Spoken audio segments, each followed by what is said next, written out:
Ad paid for by Marjan Philhour for Supervisor 2020. Financial disclosures are available at sfethics.org.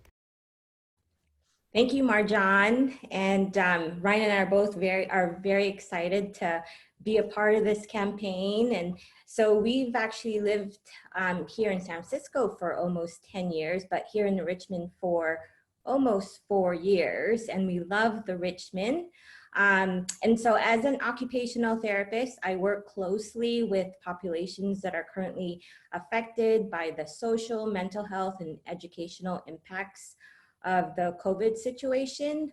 Ryan and I are both very passionate about how we can do what we can do to help our community to overcome the challenges that COVID presents. And so I'm going to have Ryan present the results of our surveys.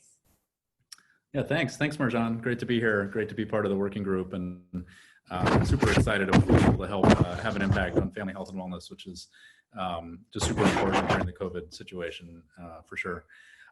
So our survey focused on understanding how the neighborhood is coping with the COVID situation, and understanding just the issues they're dealing with, and the impacts, and how that's affecting the community. So just to start with a couple of points of good news there. I think it's great that the community respondents said that they're well informed about COVID protection guidance. It seems like we're at a point in the pandemic where people understand what they should be doing, and feel comfortable with that guidance.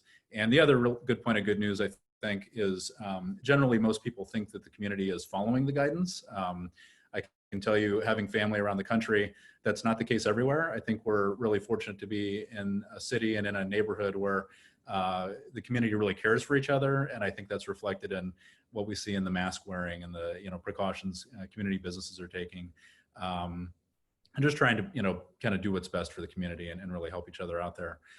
There is a remaining area of concern around people not wearing masks, or having some confusion around wearing masks when they're exercising. So probably some additional kind of structure or kind of expectation setting around how that should work would be useful.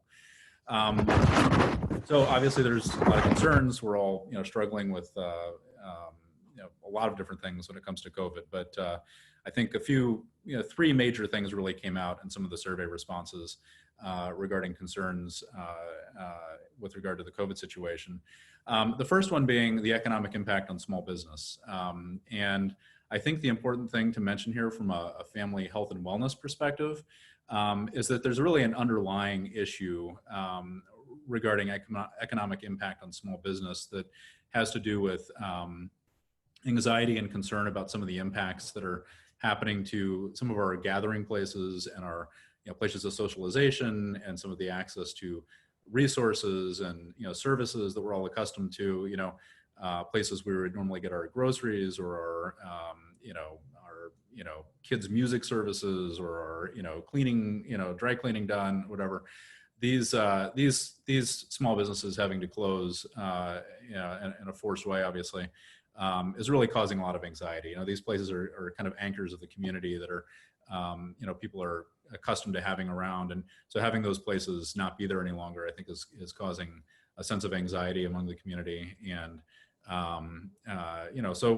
small businesses closing, and that kind of shaping how the vibrancy of a neighborhood works, I think, is really a mental health and socialization problem, in addition to just a purely financial and economic one. So I think it's important to recognize that small business health there's a health and wellness issue there as well, in addition to just a financial and economic one.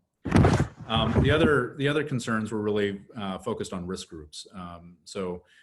There's the mental health and social impact on seniors who are disproportionately affected, and there's the educational mental health and social impact on children who are forced into this distance learning situation, and not able to have kind of a typical childhood experience, especially with regard to peer interaction. So some of the solutions mentioned there that we absolutely agree with are increasing mental health counselors in schools, and increasing and improving programs in schools to address mental health and social issues. And then also, along with that, making sure that children have access to technology and access to school, which then allows them to access school programs, and as an additional channel of social access is important across the board as an equity issue. And then partnering with community organizations to increase programs to improve socialization, reduce isolation, and improve access to mental health counseling for seniors and children would also help with that situation. So definitely looking forward to working with you, Marjan, and the rest of the group on implementing some of these solutions and working for a better Richmond.